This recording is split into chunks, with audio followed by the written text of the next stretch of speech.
Hi friends, சின்ன மருமகள் serial இனி வரப்போகிற எபிசோட்ஸ்க்கான அப்புறமா தான் இந்த வீடியோவில் பார்க்க போகிறோம். வாங்க ஃப்ரெண்ட்ஸ் பார்க்கலாம். அப்பத்தா குழந்தைய கொண்டு வந்து சேது தாலி கட்டுற நேரத்தில் பைசா கொடுத்ததுனால அதை நீங்கள் யாரும் எடுக்கலைன்னா நான் அனாத ஆசிரமத்தில் தூக்கிட்டு போய் விட்டுருவேன்னு உடனே சேது அதை தொட்டு தூக்க முடியாமலையும் அதை அனாத ஆசிரமத்தில் குழந்தைய சேர்த்துருவேன்னு சொன்னதுனாலையும் அந்த அளவுக்கு வலியையும் வேதனையும் மனசுக்குள்ளே வச்சுட்டு இருந்தாங்க. யாராச்சும் தூக்க மாட்டாங்களான்னு ஏங்கிட்டு இருந்தாங்க. நல்ல வேலையாக கடைசியில் அவங்க அம்மாவே வந்து குழந்தைய நான் தூக்கி வளர்க்குறத இது எங்கள் வீட்டு வாரிசுன்னு தூக்கிட்டு வந்துட்டாங்க. அடுத்து ஃபர்ஸ்ட் நைட் அன்னைக்கு உள்ளே போகிறப்போ குழந்தை அந்த அளவுக்கு அழுகுறாங்க. ஸோ ஐஸ்வர்யா கூட சேர்ந்து சேது இருக்கணும்னு எப்பெல்லாம் வீட்டில் இருக்கிற எல்லாரையுமே அவங்க 2 பேரையும் ஒன்று சேர்த்து வைக்கிறாங்களோ அப்போல்லாம் அந்த குழந்தைக்கு சுத்தமாக பிடிக்காமல் அழுதுகிட்டே இருக்குது. அப்பா உனக்காக நான் இருக்கேன்ப்பா, நம்ம அம்மா இருக்காங்க, நான் தான்ப்பா உன் பிள்ளை, என்னை விட்டுட்டு என்னை தூக்காமல் நீ எப்படிப்பா இன்னொரு பொண்ணு கல்யாணம் பண்ணிக்கிட்டு போகிற அப்படின்ற அளவுக்கு அந்த குழந்தை சொல்கிற மாதிரி சேதுவுக்கு கேட்டுக்கிட்டே இருக்குது. இந்த ஒரு விஷயத்தினாலையும் சேதுவும் ஐஸ்வர்யா கூட அந்த அளவுக்கு நெருங்கி போகாமல் தூர விலகியே தான் இருக்குது. ஃபர்ஸ்ட் நைட்லேருந்து கூட வெளியில் வந்துட்டாங்க. எப்படியாச்சும் சேதுவையும் ஐஸ்வர்யாவையும் ஒன்று சேர்த்துடணும், அந்த தமிழ் செல்வி நினைக்கிறது எதுவுமே நடக்கக்கூடாது, அவள் இந்த வீட்டை விட்டு போனவளாகவே இருக்கட்டும், குழந்தைய கூட்டிகிட்டு வந்து அத்தை பிரச்சனை பண்ணணும்னு நினைக்கிறாங்க, அது எதுவுமே நடக்கக்கூடாது, ஐஸ்வர்யா கூட சேது சேர்ந்து இருக்க மாட்டேன்றா, நம்ம அவ்வளோ தூரம் சொல்லியும் கோவமாக கிளம்பி வெளியில் போயிட்டானேன்னு இவங்க ஒரு முடிவு எடுக்கிறாங்க. ஐஸ்வர்யாவோடைய அப்பா அம்மா கூட சேர்ந்து ஈஸ்வரியும் அவங்களுடைய பொண்ணும் சேர்ந்துக்கிட்டு அந்த குழந்தைய கடத்த சொல்லி சொல்கிறாங்க. உங்கள் பொண்ணோடைய வாழ்க்கை நல்லா இருக்கணும் அப்படின்னா நீங்கள் தான் ஏதாச்சும் பண்ணணும், அந்த குழந்தை இந்த வீட்டில் இருக்கக்கூடாது, என் அத்தை ஏதோ தமிழ் செல்வியையும் சேதுவையும் ஒன்று சேர்த்து வைக்கிறதா நினச்சிக்கிட்டு இந்த மாதிரி விஷயத்தெல்லாம் பார்த்துட்ருக்கு, சேதுவோடைய மனசு மாறிடும் அப்படின்னு தான் அத்தை இதெல்லாம் பண்ணிகிட்ருக்காங்க. ஆனால் சேதுவோடைய மனசு மாறினா ஐஸ்வர்யோட நிலமையை நினச்சி பாருங்க. ஐஸ்வர்யாவுக்கு இப்போ கல்யாணம் ஆயிடுச்சு, சேது தான் உங்கள் வீட்டு மாப்பிள்ளை, அவங்க 2 பேரும் சேர்ந்து ஒன்றா வாழ்ந்து அவங்களுக்குன்னு ஒரு குழந்தைய பெற்றுக்க வேண்டாமா, இந்த குழந்தை இந்த வீட்டில் இருக்கிற வரைக்கும் அது நடக்காதுன்றது நல்லா தெளிவாக தெரிஞ்சு போச்சு. இப்போது சேது வீட்லேயே இல்லை, ஐஸ்வர்யா ரூம்குள்ளே உட்காந்து தன்னந்தனியாக அழுதுட்ருக்கா, இதுக்கெல்லாம் ஒரு முடிவு கிடைக்கணும் அப்படின்னா அந்த குழந்தை இந்த வீட்டில் இருக்கக்கூடாது அப்படின்னு இவங்க ஈஸ்வரி வந்து ஐஸ்வர்யாவுடைய அப்பா அம்மா கிட்ட சொல்லவும் அவங்களுமே கல்யாண மண்டபத்திலேயே அந்த குழந்தைய வேண்டான்னு அவ்வளோ தூரம் சொல்லிட்டு இருந்தாங்க. அது எல்லாத்தையும் மீறி அவங்க அந்த வீட்டுக்குள்ளே குழந்தைய தூக்கிட்டு போனதுனால இப்போ தன்னுடைய பொண்ணுடைய வாழ்க்கை பாதிக்கப்படுது அப்படின்னு தெரிஞ்சதுனால ஈஸ்வரி சொன்ன விஷயத்தை வச்சு ஒரு விஷயத்த ஏதாச்சும் செய்யணும், அந்த குழந்தைய ஏதாச்சும் எப்படியாச்சும் பண்ணி அந்த வீட்டிலேருந்து தூக்கணும் கடத்தணும்னு யோசிச்சுட்ருக்காங்க. நாங்கள் எங்களுக்கு டைம் கிடைச்சா முடிஞ்சால் அந்த குழந்தைய வீட்டிலேருந்து தூக்கிட்டு வந்து கொடுக்க முடிஞ்சால் தூக்கிட்டு வந்து நாங்கள் உங்களுக்கு கொடுக்குறோம், எங்கேயாச்சும் அந்த குழந்தைய கண்காணாத இடத்துல விட்டுருங்க, அப்படி இல்லையா ஆசிரமத்தில் எங்கேயாச்சும் கூட குழந்தைய ஒப்படைச்சிருங்க, எங்கே பொழைச்சி போகட்டும்னு விட்டுறலாம், சேது ஐஸ்வர்யாவுடைய வாழ்க்கை நல்லா இருந்தால் போதும் அப்படின்னு இங்கே ஈஸ்வரி சொல்லவும், சரி என் பொண்ணோட வாழ்க்கை நல்லா இருக்கணும், அதுக்காக நான் என்ன வேணாலும் செய்வேன், நீ எனக்கு டைம் எப்படி இருக்குன்னு பார்த்துட்டு ஃபோன் பண்ணு, உன்னால் முடிஞ்சப்போ குழந்தைய கூட்டிகிட்டு வந்து என்கிட்ட சொல்லு, முன்னாடியே இன்ஃபார்ம் பண்ணுன்னு ஐஸ்வர்யோட அப்பா அம்மா சொல்லவும் அவங்களும் சரின்னு சொல்லிட்டு ஃபோனை கட் பண்ணிடுறாங்க. மா சூப்பர் பிளான்மா அப்படின்றாங்க. பின்ன நாம் எதுக்கு கஷ்டப்பட்டு அவங்களுக்கு கல்யாணம் பண்ணி வச்சோம், 2 பேரும் ஒன்று சேரணுன்னு தானே, ஆனால் ஒன்று சேராமா அவள் அங்கேயும் ரூமில் அழுதுகிட்டு உட்காந்துக்கிட்டோம், இவன் இங்கேயும் தூங்கிக்கிட்டு இருந்தா, வெளியிலே நைட்டு முழுக்க தூங்கிட்டு இருந்திருக்கான், அதை அந்த தாமரையும் அவங்க அம்மாவும் அவங்க 2 பேரும் பார்த்துட்டு அவ்வளோ சந்தோஷப்படுறாங்க. எதிரிங்க கிட்ட நம்ம தோற்று போகவே கூடாது, நம்ம ஜெயிக்கணும், எப்படியாச்சும் யாரும் அந்த குழந்தை கூட இல்லாத டைமில் பேசாமல் குழந்தைய தூக்கிட்டு போய் நம்ம அவங்கக்கிட்ட ஐஸ்வர்யாவோட அப்பா அம்மா கிட்ட கொடுத்துடலாம், அவங்க எங்கேயாச்சும் ரொம்ப தூரமாக கூட்டிகிட்டு போய் குழந்தைய அனாத ஆசிரமத்திலையோ இல்லை எங்கேயாச்சும் விட்டுட்டோம், நமக்கு பிரச்சனை கிடையாது, இந்த வீட்டை விட்டு அந்த குழந்தை போனால் சரி, இந்த மலர் எப்போ என்ன வேலை செஞ்சிட்ருக்கான்னு நம்ம நோட் பண்ணிக்கிட்டே இருக்கணும், அந்த சமயம்னு பார்த்து குழந்தைய தூக்கிட்டு போயிடணும் அப்படின்னு இவங்க முடிவெடுக்கிறாங்க. சரிம்மா சரி சூப்பர் பிளான்மா அப்படின்ட்டு இருக்காங்க. சேது அதுக்கப்புறம் குளிச்சுட்டு வழக்கம் போல் அவருடைய வேலையை பார்த்துட்ருக்காங்க. ராசாங்கம் அது மட்டும் இல்லாமல் வீட்டில் எல்லாருமே வந்து மோகனா எல்லாருமே இருக்காங்க. குழந்தை வேற அழுதுகிட்டே இருக்குது. மலர் வந்து பால் காய்ச்சிட்ருக்காங்க. அப்போ தான் அவங்களுடைய அத்தை மோகனா குழந்தை தூக்கி வச்சுக்கிட்டு இருக்காங்க. அப்படி தூக்கி வச்சுட்டு இருக்கும்போது ஏன் மலர் குழந்தை அழுதுகிட்டே இருக்கான் அப்படின்னு பால் காய்ச்சிட்ருக்கான். அத்தை பாலுக்கு தான் குழந்தை அழுகிறான் போல இருக்குது, இதோ சூடாக இருக்குது, 5 நிமிஷம் ஆற்றி எடுத்துகிட்டு வந்துடுறேன்னு பால் ஆற்றிட்டே இருக்காங்க. இவங்க குழந்தைய ஓய்வுபடுத்திகிட்டே இருக்காங்க. ஏங்க குழந்தைய பார்த்தீங்களா, அப்படியே நம்ம சேதுவோட ஜாடையில் குழந்தை அப்படியே சேது மாதிரியே இருக்கான். சின்ன வயசில் இப்படி தானே இருந்தான் சேது அப்படின்னு அந்த குழந்தைய தூக்கி வச்சுட்டு பேசிகிட்டு இருக்காங்க. அப்போது சேது பக்கத்தில் இல்லை, மற்றவங்க யாருமே கிடையாது. ஆனாலையும் வந்து ஈஸ்வரியோ அவங்களுடைய பொண்ணும் தான் நோட் பண்ணிக்கிட்டே இருக்காங்க, குழந்தை எப்பயாச்சும் தனியாக கிடைக்குமா அப்படின்னு. பாத்தியாடி சேது மாதிரியே இருக்கான், விட்டா சேது வெடுப்பில்ல, இதுதானே சேதுவோடைய மனசை மாற்றி குழந்தைய அவன் கையில் கொடுத்துட்டு போயிடுவாங்க போல இருக்கு அப்படின்னு பேசிகிட்டு இருக்காங்க. ஆமாம் மோகனா, ஆமாம், குட்டி குழந்தை அந்த விரல் அவங்களோட தாத்தா விரலை பிடிச்சி கெட்டியாக பிடிச்சிக்கிட்டு குழந்தை விளையாடிட்டுருக்கு. அது அவருக்கு அந்த குழந்தையுடைய விரல் பட்ட உடனே மனசே ரொம்ப லேசாகிடுது. குழந்தை மேலே அவ்வளோ பாசம் வந்துடுது அவருக்குமே கூட. மகனா என்கிட்ட கொஞ்சம் கூடன்னு அவர் வந்து தூக்கி வச்சு கொஞ்சிட்ருக்காரு. என்னடா என்ன பார்க்குற அப்படின்னு கொஞ்சிட்டு இருக்கும்போதே, மோகனா என்ன குழந்தையோட முகம் நம்ம வீட்டுக்கு தூக்கிட்டு வரப்போ எப்படி இருந்துச்சு, இப்போ பாரு என்னமோ செவப்பாக இருக்குது, என்னாச்சு குழந்தைக்கு அப்படின்றாங்க. தெரியலங்க, என்னங்க சொல்கிறீங்க, கொடுங்க இங்கே பார்க்கலான்னு குழந்தைய வாங்கி பார்க்கவும், ஆமாங்க என்ன இது ஏதோ குழந்தைக்கு இன்ஃபெக்ஷன் ஆகிடுச்சு போல இருக்குங்க அப்படின்றாங்க. அப்புறம் மலர் பால் ஆற்றிட்டு வராங்க. மலர் இங்கே பாரு குழந்தையோட முகம்லாம் எப்படி இருக்குன்னு, குழந்தைக்கு அலர்ஜி மாதிரி ஆகுதாட்டுங்குது, நீ முதல்ல குழந்தைய ஹாஸ்பிட்டல் கூட்டிகிட்டு போயிட்டு வந்துடுறியா அப்படின்றாங்க. கொடுங்க அத்தை அப்படின்னு பால் ஆற்றி குழந்தைக்கு கொடுத்துக்கிட்டே பார்க்குறாங்க. ஆமாம் செவப்பாக இருக்குன்னு. அப்போ கருப்பண்ணா வராரு. அவர் வந்ததுக்கப்புறமா, கருப்பையா இங்கே வாடா, மலர் கூட ஹாஸ்பிட்டலுக்கு போயிட்டு குழந்தைய தூக்கிட்டு போயிட்டு வந்துடுங்க அப்படின்றாரு. என்ன ஆச்சு குழந்தைக்கு அப்படின்னு அவர் வந்து கேட்குமோ, இங்கே பாருடா குழந்தைக்கு எப்படி இருக்குன்னு சொல்லிட்டு, என்னாச்சு அத்தா மலர் அப்படின்றாங்க.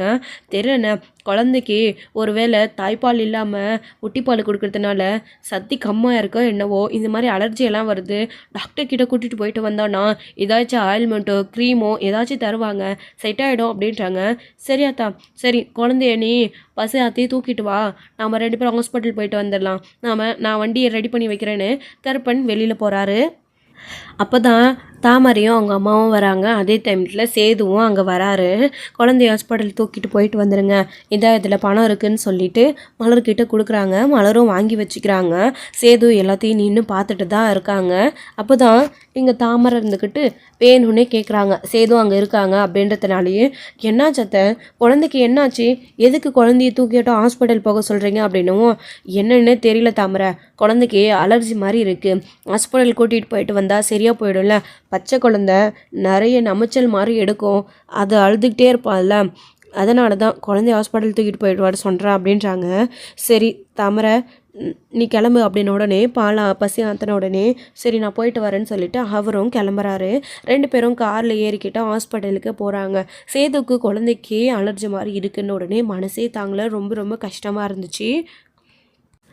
இன்னொரு சைடு அந்த பெண் குழந்தையோடு சேர்ந்து ஹாஸ்பிட்டல்லேருந்து டிஸ்சார்ஜ் வீட்டுக்கு தமிழ் செல்வி அவங்களுடைய அம்மா வீட்டுக்கு போயிருக்காங்க. அப்பத்தா உட்பட எல்லாருமே வீட்டில் போய் தான் இருக்காங்க. குழந்தை தொட்டியில் தூங்கிட்டுருக்கு. தமிழ் செல்வியும் ஹாஸ்பிட்டல்லே ரொம்ப நாள் இருந்ததுனால தமிழ் செல்வியை குளிக்க வச்சு சாம்பிராணி புகெல்லாம் போட்டு அவங்களுக்கு தலைவாரி சடை பண்ணி அவங்க அம்மா விட்டுட்ருக்காங்க. குழந்தைக்கு வந்து என்ன பேர் வைக்கணும் அப்படின்றத பற்றி அவங்க தங்கச்சி கேட்டுட்ருக்காங்க தமிழ் செல்வி கிட்ட. தெரியலையே, நீயே என்ன பேர் வைக்கலான்னு செலெக்ஷன் பண்ணு, என் 2 குழந்தையும் என் 2 கையில் இருந்தால் 2 பேருக்குமே நான் பேர் வச்சுருந்துருப்பேன். ஆனால் இப்போது என் ஒத்த பிள்ளையை விட்டுட்டு இந்த பிள்ளைக்கு மட்டும் பேர் வைக்கணுமா, எனக்கு மனசே ரொம்ப கஷ்டமாக இருக்குது, என் குழந்தை என்கிட்ட இருந்து எல்லாருமா சேர்ந்து பிரிச்சுட்டிங்கல்லன்னு வருத்தப்பட்டு தமிழ் செல்வி இந்த நாள் வரைக்கும் பேசிக்கிட்டே தான் இருக்காங்க. அப்படி இன்னொரு சைடு குழந்தைய ஹாஸ்பிட்டலுக்கு கூட்டிகிட்டு போயிட்டுருக்கும்போது தமிழ் செல்வி இருந்துக்கிட்டு கால் பண்ணலாமான்னு நினைக்கிறாங்க. தமிழ் இன்னும் கொஞ்ச நேரம் கழித்து ஃபோன் பண்ணி பேசிப்பேன் தமிழ், நீ ஃபோனை வை அப்படின்றாங்க. தான் குழந்தை எப்படி இருக்குன்னு மலர்கிட்ட ஃபோன் பண்ணி பேசி ஆகணுமா, என்னமோ தெரியல, காலையிலேருந்து மனசு ஒரு மாதிரியாவே படப்படப்பாகவே இருக்குது அப்படின்றாங்க.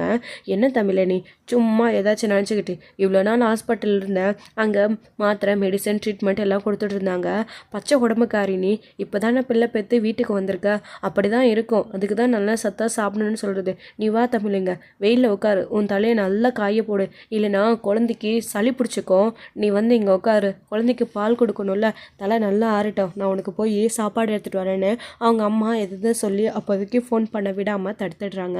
அவங்க ஒன்றும் வேணும்னே பண்ணல, சுச்சுவேஷன் அந்த மாதிரி ஆயிடுது.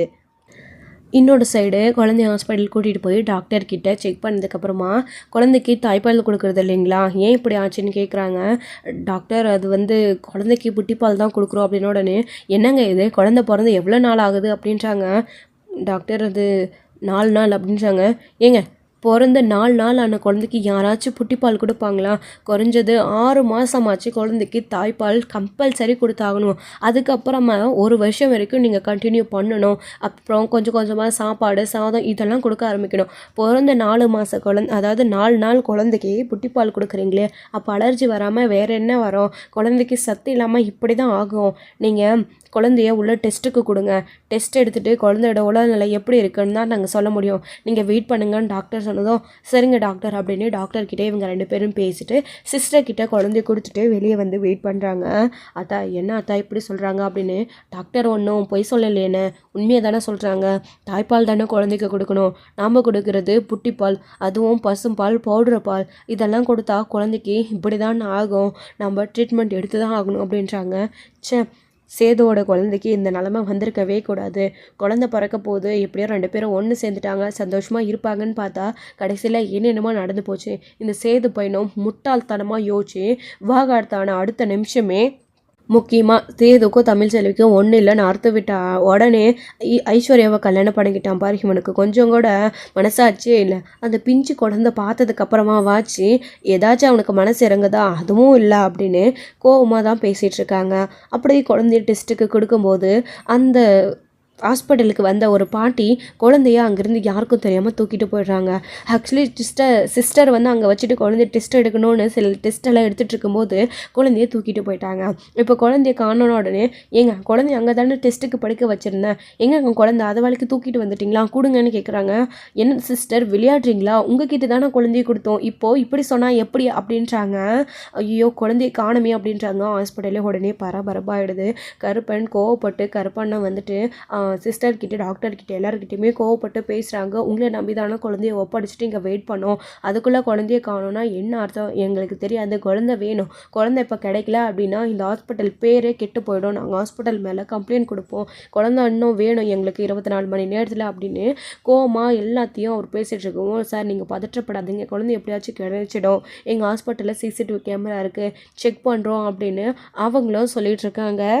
சரி செக் பண்ணி சொல்லுங்கள் அப்படின்னு இவங்களும் வெயிட் பண்ணிகிட்ருக்கவும் மலர் ஒரு பக்கம் அழுகுறாங்க. ஐயோ தமிழுக்கு நான் என்ன பதில் சொல்லுவேன் அப்படின்னு கரெக்டாக சாப்பிட்டு முடிச்சு அடுத்த நிமிஷம் தமிழ் கால் பண்ணுறாங்க. மலர் எடுக்கிறது கிடையாது. குழந்தை காணோன்னு துடிச்சிட்டு இருக்கும்போது எப்படி ஃபோன் எடுக்க மலர்கிட்ட இந்த விஷயத்த சொல்ல முடியும், பச்சை உடம்புக்காரி ஏதாச்சும் ஆகிடும்னு பயத்தில் எடுக்க மாட்டேன்றாங்க. இன்னொரு சைடு இங்கே கருப்பண்ணை வந்துட்டு இதுக்கு மேலேயே நம்ம பொறுமையாக வெயிட் பண்ணக்கூடாதுன்னு வீட்டில் விஷயத்த சொல்லிடணும்னு சேதுக்கு கால் பண்ணுறாங்க. ஹலோ சொல்லுமாமான்னு கேஷுவலாக சேது ஃபோன் அட்டன் பண்ணி பேசுவோம். வீட்டில் எல்லாருமே அங்கே தான் இருக்காங்க, குழந்தைய பற்றி தான் பேசிகிட்டு இருந்தாங்க. அங்கே ஐஸ்வர்யாவும் நின்றுட்டு இருந்தாங்க. அப்போது குழந்தைய காணோம் அப்படின்னு சொல்கிறாங்க. இதை கேட்டு சேது ரொம்ப ரொம்ப அதிர்ச்சி ஆயிடுறாங்க. மாமா என்ன மாமா சொல்கிற, நீ குழந்தைய காணுமான உடனே வீட்டில் இருக்கிற அத்தனை பேருமே அதிர்ச்சி ஆகிடுறாங்க. ராசாங்கம் மோகனா எல்லாருமே என்ன செய்து என்ன சொல்கிறா அப்படின்னு ஹாஸ்பிட்டலுக்கு தூக்கிட்டு போன குழந்தைய காணுமா அப்படின்றாங்க. என்ன சொல்கிற சேது அப்படின்னு உடனே பதடி போய், அப்பா நீங்கள் பயப்படாதீங்க, நான் போய் என்ன இதுன்னு பார்க்குறேன்னு சேது உடனே ஓடி போகிறாங்க. ஏங்க பார்த்தீங்களா பெத்த குழந்தைய காணோன்னு உடனே எப்படி துடிச்சு ஓடி போகிறான்னு சொல்லிட்டு அந்த குழந்தை அழுதுட்டு கீழே இருந்தால் கூட அவன் கையை எடுத்து கூட தூக்க மாட்டான் அந்த குழந்தைய. இப்போ பார்த்தீங்களா உண்மையான அப்பா பாசம் வெளியில் வருது அப்படின்னு மோகனா சொல்லிட்டு இருக்காங்க. ஈஸ்வரி ரொம்ப ரொம்ப சந்தோஷப்படுறாங்க. மா என்னம்மா சிரிக்கிற, நேற்று தான் நான் ஐஸ்வர்யாவோட அப்பா கிட்டே விஷயத்த சொல்லிட்டு இருந்தோம், குழந்தைய நாமளே தூக்கிட்டு போய் கொடுத்துடலாம், இல்லை ஏதாச்சும் அந்த குழந்தைய பண்ணுங்கன்னு. இப்போ எப்படிம்மா இப்படி யார் குழந்தைய கடத்திருப்பான் அப்படின்றாங்க. என்னமாடி உனக்கு புரியலை, நாமளும் குழந்தைய தனியாக விடுவாங்களான்னு பார்த்தோம், ஆனால் குழந்தைய தனியாக விடலை, அதான் ஹாஸ்பிட்டலுக்கு தூக்கிட்டு போகிற விஷயம் தெரிஞ்ச உடனே நான் ஐஸ்வர்யாவோட அப்பாவுக்கு கால் பண்ணி சொல்லிட்டேன். அவங்க தான் யாராச்சும் ஆள் ஏற்பாடு பண்ணி ஹாஸ்பிட்டல்லேருந்து குழந்தைய தூக்கியிருப்பாங்க. நீ கவலைப்படாத. இனி சேது ஐஸ்வர்யோட வாழ்க்கையில் பிரச்சனையே வராது. அந்த குழந்தை இனி அவங்க கைக்கே கிடைக்கவே கூடாதுன்னு இங்கே அவங்க சொல்லிட்டு இருக்கவும், பரவாயில்லையம்மா, சூப்பர்மா, இவ்வளோ பெரிய வேலை பண்ணியிருக்கேன்னு சந்தோஷமாக இருக்காங்க இவங்க. இன்னொரு சைடு நேராக ஹாஸ்பிட்டலுக்கு போன சேது கருப்பனோட சட்டையை பிடிச்சி கேட்குறாரு, அது ஏன் குழந்தை, ஏன் ரத்தமாம்மா, என் பிள்ளை எங்கே, என் பிள்ளை எனக்கு வேணும்னு சேது அப்படி சண்டை போடுறாரு. ஏன் இப்போ தான் தெரியுதா மாமா உங்களுக்கு அவன் உங்கள் பிள்ளைன்னு? நேற்று குழந்தைய தூக்கிட்டு வந்து உங்ககிட்ட கொடுத்தப்போ அதை தொட்டு அது முகத்தை கூட பார்க்காம தூக்கிட்டு போக சொன்னீங்களே, அப்போ தெரியலீங்களா உங்களுக்கு அப்படின்னு மலர் கேட்குவான். மலரே, நீ எதுவும் பேசாத, அது என் குழந்தை எனக்கு வேணும், இப்படி குழந்தைய தொலைச்சிட்டு வந்து நிற்கிறீங்களே, என் குழந்தை எனக்கு வேணும்னு சேது கோவப்பட்டு பேசுவோம்.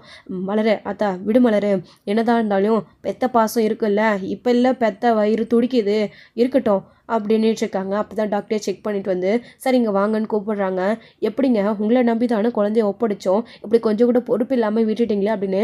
சார் நாங்கள் கேர்ஃபுல்லாக தான் இருந்தோம், இங்கே பாருங்கள் யாரோ உள்ள ஒரு பாட்டி வயசானவங்க போகிறாங்க, குழந்தைய ஒரு பொட்டியில் அவங்க தான் தூக்கிட்டு போகிறாங்க போல இருக்குது. உள்ளே போகிறாங்க, உள்ளேருந்து அவங்க தான் வெளியில் வராங்க, க்ளீன் பண்ணுற மாதிரி போகிறாங்க, இவங்க மேலே தான் சந்தேகமாக இருக்குது அப்படின்னு சொன்ன உடனே அதை அவங்களுடைய ஃபோனில் எடுத்துக்கிறாங்க. அந்த ஃபோட்டோவை எடுத்துக்கிட்டு சேது வெளியில் தேடி எல்லா இடத்துல அறிகிறாங்க. இன்னொரு சைடு கருப்பண்ண மலர் இவங்க எல்லாம் ஒரு சைடு தேடிட்டு இருக்காங்க. அதுக்கப்புறமா நேராக சேது கிடைக்கலன்னு உடனே வீட்டுக்கு போகிறாங்க. வீட்டில் எல்லாருமே ரொம்ப டென்ஷனாக இருக்காங்க.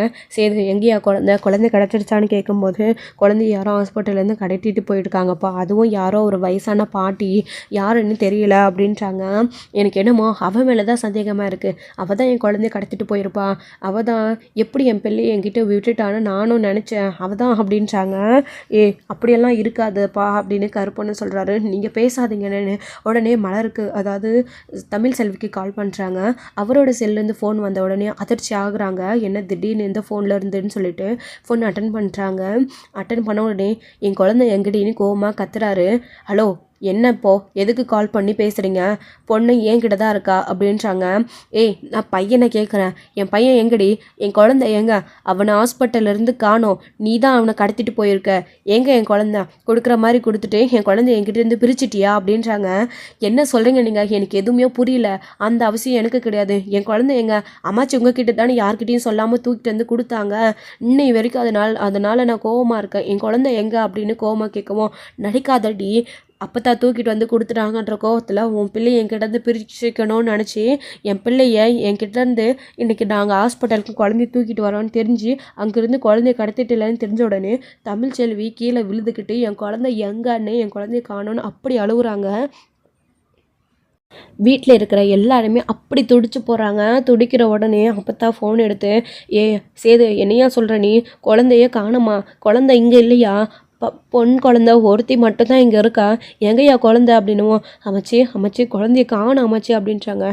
சேது, நான் உன்னை நம்பி அந்த குழந்தைய ஒப்படைச்சிட்டு வந்தேயா அந்த வீட்டில், எப்படியாச்சு அந்த குழந்தைய கண்டுபிடிச்சி கொடுத்துறியா, இல்லைனா இங்கே தமிழ் உயிரே விட்டுருவா அப்படின்னு கோவமாக கத்துறாங்க. அப்போத்தான் இருந்துக்கிட்டு அப்போது சேது இருந்துக்கிட்டு, அம்மாச்சி அது ஏன் பிள்ளை, ஏன் ரத்தம், அவனை எப்படி காப்பாற்றணும்னு எனக்கு தெரியும் அப்படின்னு ஃபோனை கட் பண்ணிவிட்டு சேது எல்லா இடத்துலையும் தேடி கண்டுபிடிச்சி ரோடாக தேடி ஒரு வழியாக கொஞ்சம் நேரத்துக்கு அப்புறமா குழந்தைய கண்டுபிடிச்சி தூக்கிட்டு வராரு.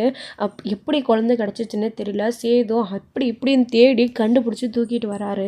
இங்கே எப்படியும் குழந்தை கிடைக்காதுன்னு ஈஸ்வரி சந்தோஷமாக இருக்க, வீட்டில் எல்லாருமே குழந்தை எப்போ கிடைக்கும்னு துடிச்சிட்டு இருக்கிற நேரத்தில் சேது வீட்டுக்கு வரவும், ஐயா சேது அப்படின்னவும் மலர் ஓடி போய் குழந்தைய தூக்கிட்டு வராங்க. சேது அப்போ தான் முதலியாக அவரோட குழந்தைய தூக்கிட்டு வராரு. அவர் குழந்தை முகத்தை பார்த்துக்கிட்டு அவ்வளோ சந்தோஷத்தோடு அவர் அந்த பிஞ்சு குழந்தைய கையில் ஏங்கிட்டு வந்தார்.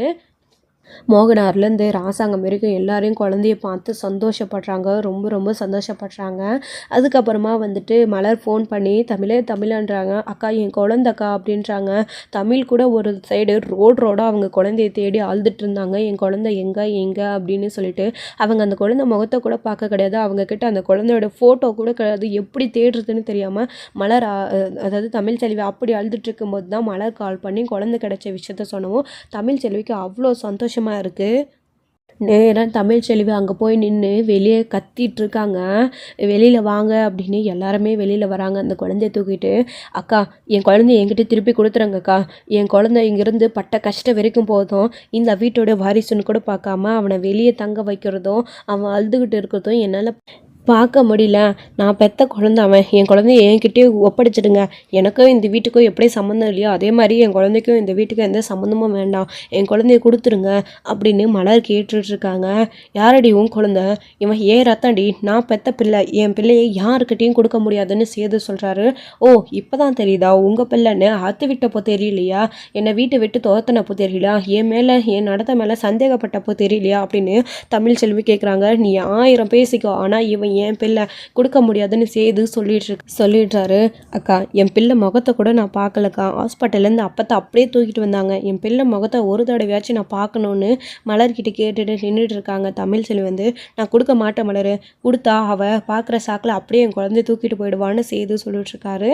ஸோ இதோட இந்த எபிசோடு வந்து முடிச்சிருக்காங்க. அடுத்தடுத்த எபிசோடில் இனி என்ன நடக்க போகுது, தமிழ்ச்செல்வியும் சேதும் அடுத்து என்ன முடிவெடுக்க போகிறாங்க அப்படின்றதெல்லாம் வெயிட் பண்ணி எக்ஸ்ட்ரோடில் பார்க்கலாம் ஃப்ரெண்ட்ஸ். தேங்க்யூ. இந்த வீடியோ பிடிச்சிருந்தா லைக்